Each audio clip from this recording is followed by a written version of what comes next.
All right, I have a phrase in plastic surgery that says, just because we can doesn't mean we should.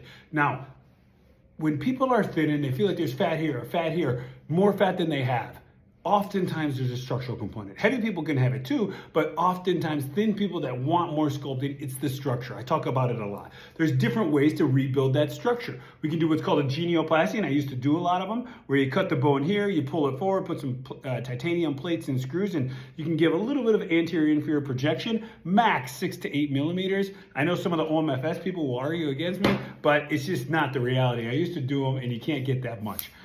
Number two would be a mandibular advancement. Sometimes for airway perspectives, we used to do that. You cut the bone there, you cut the bone there, put some little vice grips, pull things forward, lock the teeth down. You gotta be wired shut for like 8 to 10 weeks.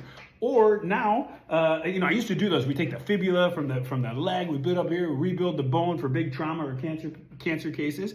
Or you take an implant and you slide it on top of the bone there. You can give anterior, inferior, kind of 3/4. You can really be quite precise with these.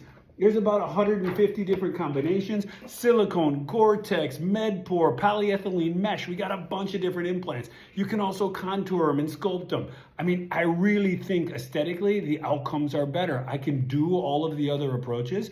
If I thought it was right, and I will from time to time, we can do that. But just sliding the implant kind of lets you make that contiguous. Some of them go back to here, some of them all the way back to the angle. Really depends on what we need to get you what you want. I'm gonna pop in a couple more before and afters here as we're talking. All of these people are implants with jawline sculpting, some sort of internal cheek sculpting where I tighten the muscle and fat layers. And it's just about creating those peaks and valleys for those shadows and curves. So there are options, right? We can do a lot of things. The key is we want to get you as happy as we can with the least invasive procedure. It's the safest. I'll say the other thing about the implants, they're completely reversible. If you were to not want it, we could put you right back where you were